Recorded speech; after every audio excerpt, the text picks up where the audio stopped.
And right as the race was ending, the sun came out. You could see Mount Massive. Just the sun was shining bright, and all the girls came in, mud faces. They had so much fun because it was type 2 fun.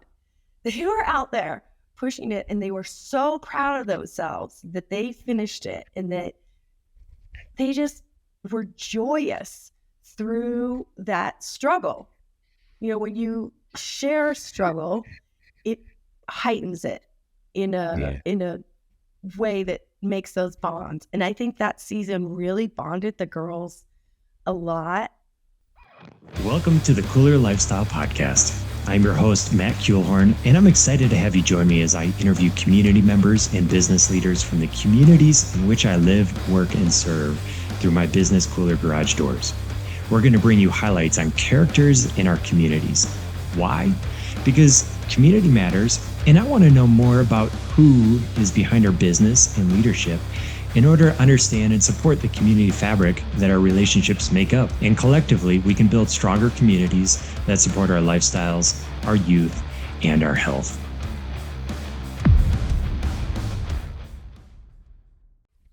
Ladies and gentlemen, welcome to the Kooler Lifestyle Podcast. I'm your host, Matt Kuehlhorn. Today, I get to sit down with Kate Rao, who I'm excited to talk with. She's the executive director of the Colorado High School Cycling League. Kate, welcome. Thank you. Yes, you've been part of this since day one, Matt, so I'm excited. Yes. Thank you for meeting. I know it. We're going to get into history, and we'll build a context of how we got here and why we're talking, because I love what you're doing, and I love what your team's mission is and how we engage youth and all of this.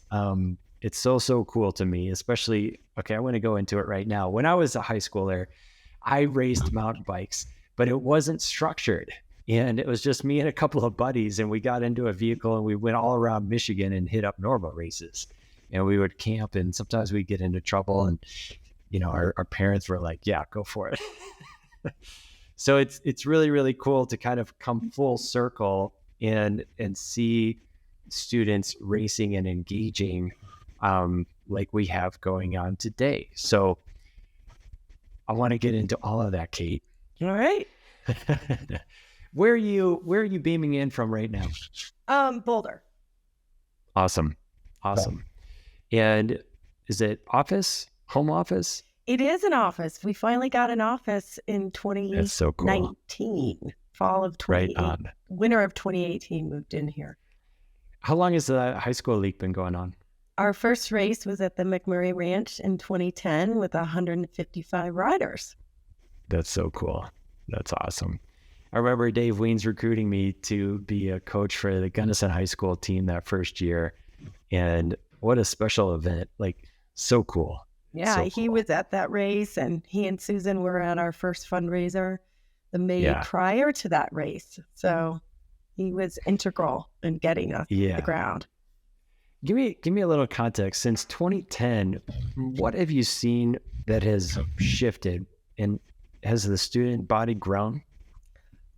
Yes. Last year we had 1,725 student athletes race. Oh my gosh. And 25% of them were girls. Oh my gosh. It has grown. I would say that shifting, kids want to be on bikes. The culture, I've tried to imbue things that are everlasting and connecting and relevant to kids by developing spirit contests. And I acknowledge legacy riders that are riders that have raced at least one race throughout their high school season, their high school career. Mm-hmm. They receive a legacy belt buckle and a gold race plate to recognize them. And then last year we came up with the idea of doing what we call the senior single track send-off.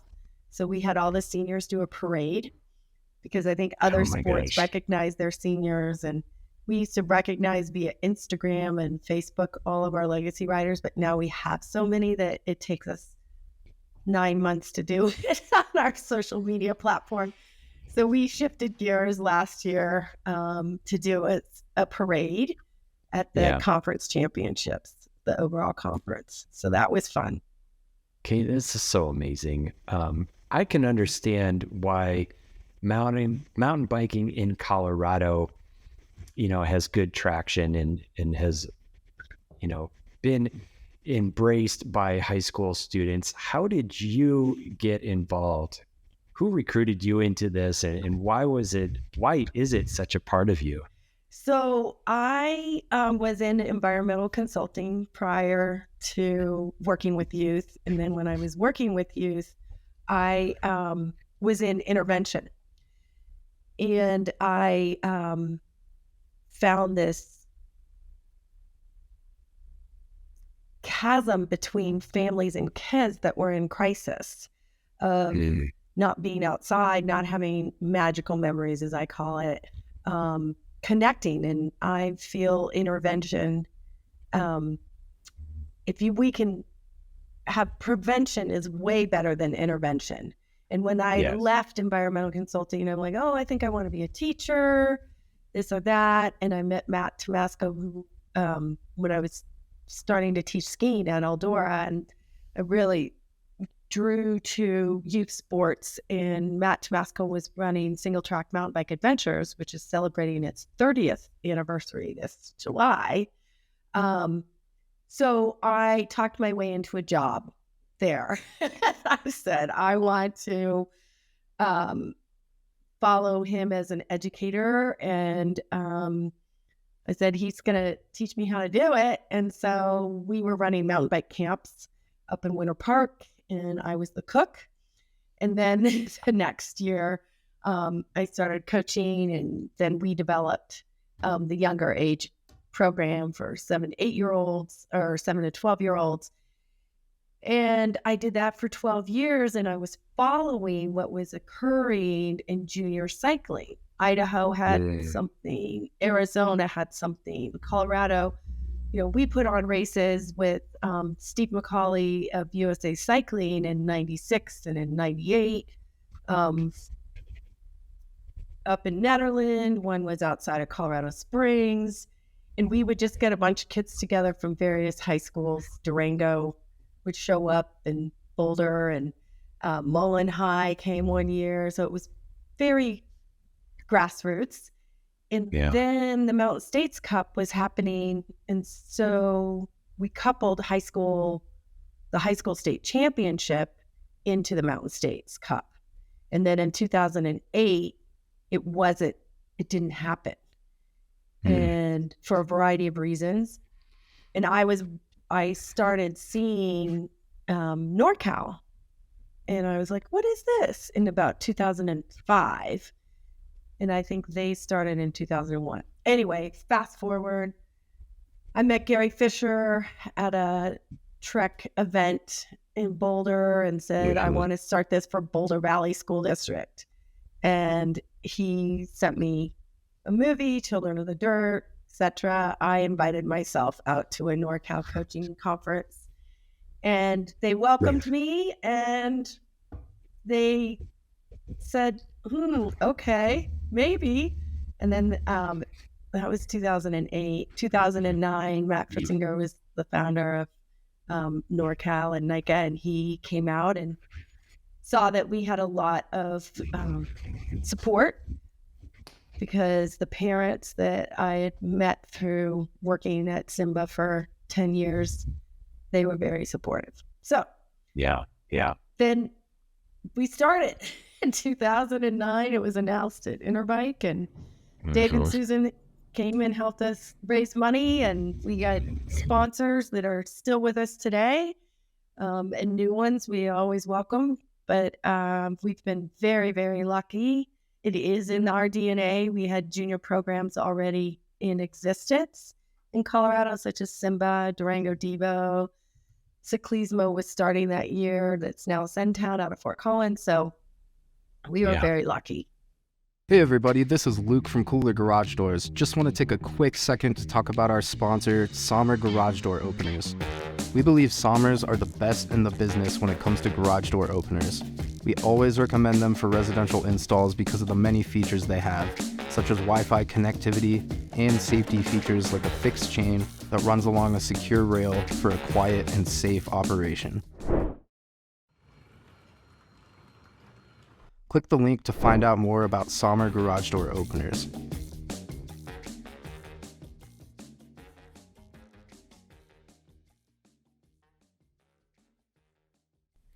So you were one of the founders. Yeah, I am the founder. Yeah. Awesome. I didn't put that together, but amazing. Did you grow up riding bikes, racing bikes? I did not. I grew up in Nebraska. That's where my father retired from the service, but we always came to Colorado to backpack and camp. That was our family vacations. Yeah. And when I moved to Colorado to get my in-state tuition, I fell in love with skiing in Colorado. I moved here when I was 17 and right after high school, and wanted to get in-state tuition so I could go to CU or CSU or Colorado College. Anyway, I landed in Boulder. And then in the 80s, mountain biking happened. And so I was a huge fan of mountain biking. I went to Worlds in Durango and was, a fan of Dave and Susan and JHK and Heather Ermiger. She came through Simba. And so I just loved it. To me, it was skiing on dirt.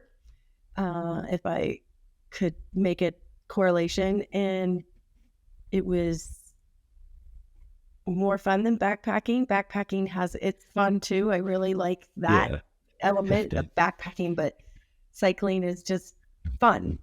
It's all fun being outside. Yes. And Nature RX, as I always say, is the best for everyone, no matter what your age is. Yeah.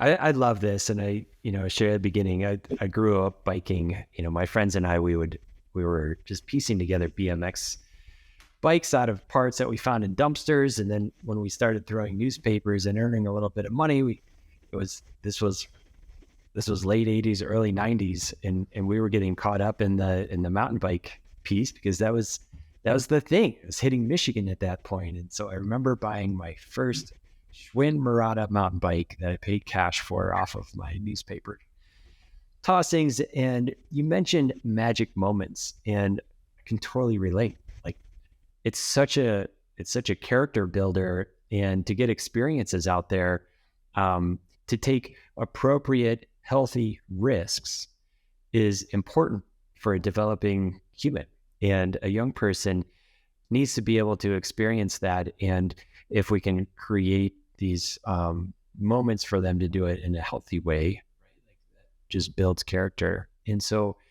I'm curious, what's the mission? What are we after here? Positive youth development from the saddle of a mountain bike. It's what I've always said. I have a master's in education. I worked in intervention. I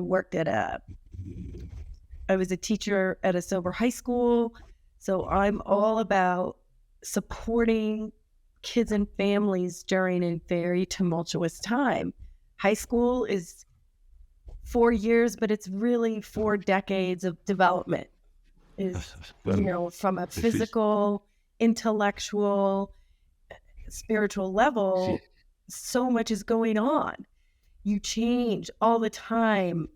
It can be stressful. And I think COVID really highlighted the need for connection and community and feeling part of something. So we launched a single track solidarity to have kids still connect, and created these competitions and trying to have kids still see, oh, my friend from Leadville is doing a 2-mile course at X, or, we did video contests and photo contest. We just made stuff up, right? So that there was some sort of structure for the season versus kids just going out and riding. And then our coaches, who are gold, who really make this program happen. Thank you for coaching. they had a quote curriculum. They had a lesson plan of like, okay, we can keep the kids rolling with some objective, but it's really to have a sense of community and a sense of success of I'm learning new things, whether it's how to be a mechanic, how to monitor my nutrition and sleep and balance work and, homework, or is it that I'm making new friends, or I'm exploring new trails because I made new friends, or I've never been to Eagle before. I've never been to Durango, and here my family and I are, going to go check out Fort Lewis College or Glenwood Springs or Western State. It's Western CU. Sorry, Western CU. Yeah. So it's really opening up their eyes to exploring and finding their strength within themselves. What is it how do I shine? I mean, we have lots of kids that had no idea that they were athletes or that they were good mechanics or that they were artists, because now we have a temporary tattoo contest, or they come up with the craziest noisemakers.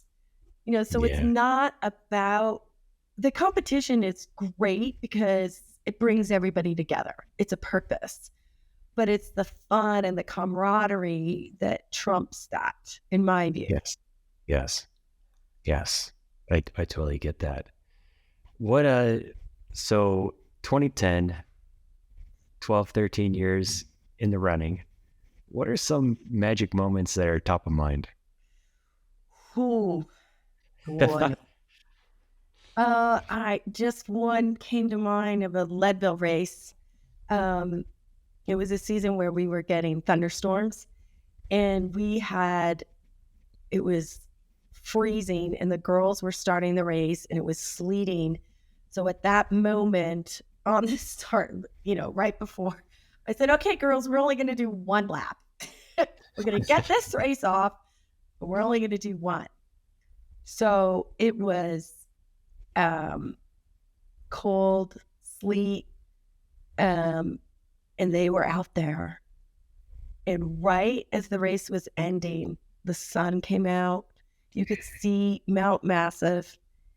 Just the sun was shining bright, and all the girls came in, mud faces. They had so much fun because it was type 2 fun. They were out there pushing it, and they were so proud of themselves that they finished it, and that they just were joyous through that struggle.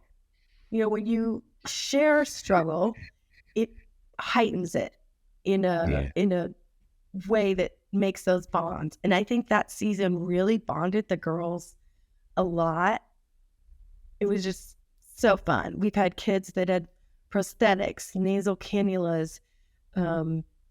We've had seasons where the last rider has a human tunnel, that their team comes out and the whole community comes out. We've had riders with cancer.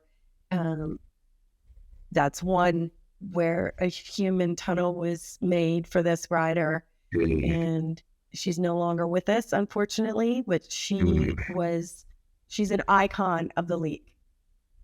The strength of Martha Rydell, and Boulder High has a phrase called Martha Strong. And, Sam Schneider was from Mountain Vista, and they both passed from the same disease. And Yeti memorialized Sam because he worked at Yeti afterwards. And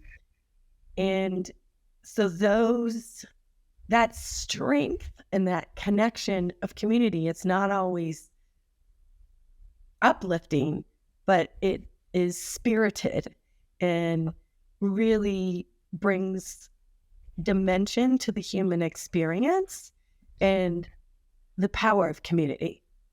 Yes, it's absolutely beautiful. I'm touched. I can totally see those tunnels and be there in those moments. And what you've created, and everybody else that has been a part of this, is a container for the human spirit. Thanks.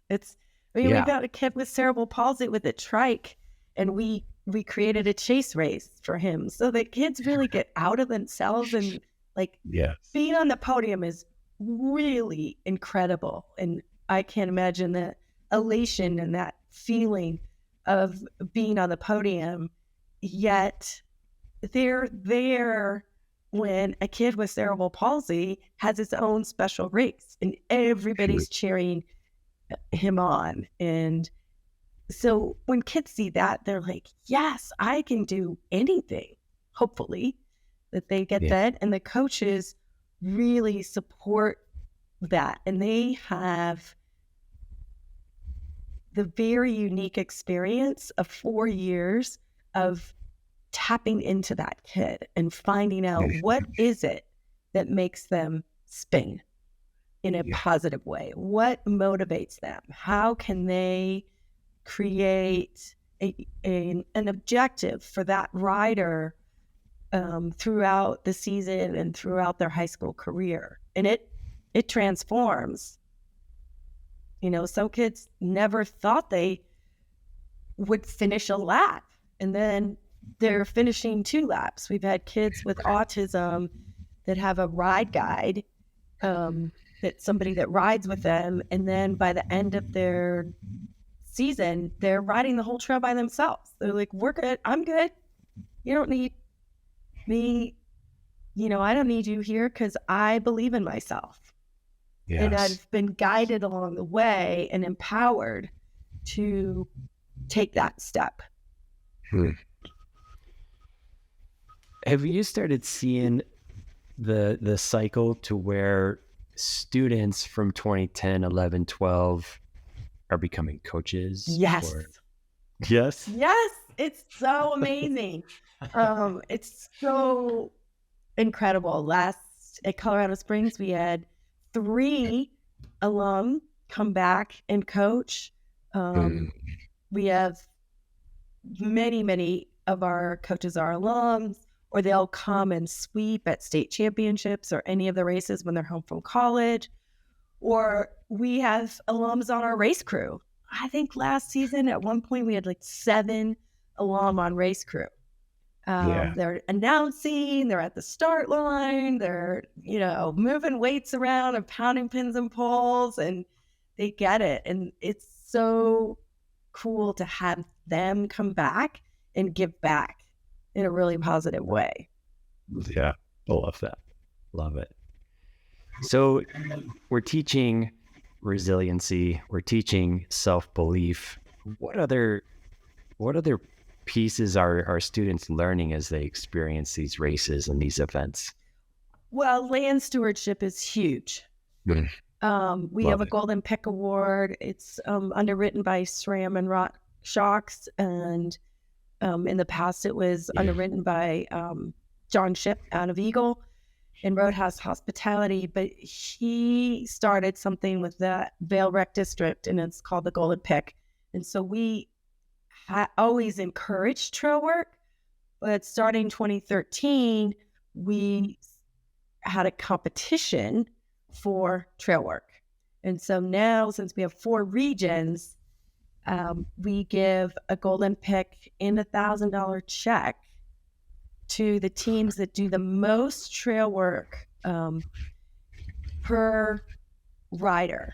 So it's because big teams would always win, so we have a formula that normalizes it. However, that stewardship and giving back to the land, our teams are really understanding that with the pressures of open space and wanting to give back. They're learning the challenges and rewards of creating open space and having everybody there, you know, having hikers and equestrians and mountain bikers, and how do we share this space? But the best way to share it is to give back and to do maintenance. So a lot of our teams, I do we did probably, I think it was almost 2,000 hours were contributed to trail work last year. Amazing. And when does the season run? Our first race is the weekend before Memorial Day. So it's always the last weekend in August. And then every 2 weeks, we have the 4 regular race series, and the state championships is the culmination of the season in the middle of October. Gotcha. So a fall season. Mm-hmm. Yep. And what about, I guess, what is the high school league? What are some of the needs? Like, and this is assuming that there's some listeners out here that may be business owners or, potential laborers for volunteering and that sort of stuff. So I want to just open it up, where's the league at these days, structurally, and what are some of the needs? So I think 2 needs. I'm going to quote Dave Weens: without trails, we don't have a sport. So we really need to have access to trails and have trails closer to home, as Dave says, and coaches, mentors that guide kids, and of course, financial support either from a foundation, an individual, or a sponsor really helps us keep this accessible to riders and families. And sponsorship and fundraising covers about 15% of our budget. And the biggest thing is having coaches contribute to their community, because teams can't grow if there's not enough coaches, because we have a lot of risk in mountain biking is a lot different than a soccer field or a cross-country running team. They don't need a ratio of 1-6, where we recommend a ratio of 1 coach to every 6 riders, and wilderness first aid is required, and all of these things. So having committed coaches and administrations that support those coaches that bring this opportunity to their high school students is really, really important. Gunnison has been a trailblazer in that, thanks to Leo Mallow and all of the supporters in the Gunnison Valley to get it recognized as an activity award and a club within the school. So that's really important. And then, of course, volunteering at races, we always need volunteers. Course marshals are critical, parking. You can come and work for 2 hours or all day. We have all different types of shifts, and watching these inspiring student athletes, just, you cannot go away without a smile or a tear of just, they're 100%. So incredible. And they give it their all. They're all, they have failures. They break a chain or they didn't get the race that they wanted, but then they're surrounded by this community and it just uplifts them. And then the next minute they're out ringing cowbells for their teammates or other teammates or other teams from across the region. And so witnessing that is truly magical, and we can't do it without the volunteers. We have about 100 volunteers we need a day. 100 a day. Mm-hmm. Right on. All right. So if you're listening, you just got called to action. Yes. And is there a support structure? If there was anybody listening that was like, oh my gosh, this sounds amazing, and I want to bring this into my school, like the new team startup, is there a bit of support with that? Yes, we guide them through the nuts and bolts of starting a team. We typically have financial assistance for teams to get started, and we have a packet of this is how you can present this to your administrator. Here's some ideas on recruitment. We have materials for them, a presentation of this is what the league is all about. This is what it looks like, so they can have a community meeting. I'm happy to go into a community and step side by side with a coach and say, this is what the league is all about. who wants to step up and help this person bring this to your kids and your families. And we have a new team from Pueblo this year, a team out of Southwest Metro area in Denver. And we've had teams from Spearfish, South Dakota, and Taos, New Mexico, and Southern Wyoming, Laramie, Casper, Cheyenne. And So cool. we really try to make it as seamless as possible. If there is a lot with setting up a mountain bike team, it's not like a soccer team because there's a field already there, but we do have a team structure. We have insurance in place. So I think love it. Anybody that wants to start a team, reach out. More the merrier. Is there a team out of Grand Junction? Oh yes, big time. Sweet. There's a Palisade, Fruita Monument, in Grand Junction. So there's three run under the umbrella of Grand Valley Cycling. So thank you. They developed out of the high school league. So Grand Junction was the first team in that area.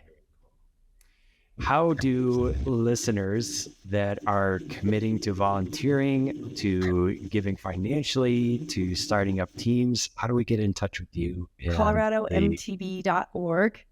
And then you can email info@coloradomtb.org. On the website, there's a volunteer section. There's a how to get involved. There's a donate page. If you have a vehicle you want to get rid of, you can donate your old car, just like CPR does, and do some spring cleaning. Absolutely, the time is now.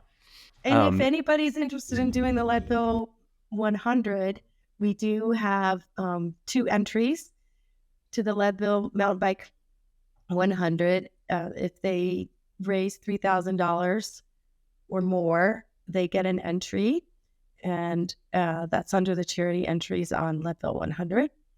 And that's a new partnership with the Leadville Race Series. So I'm excited about that. Very cool.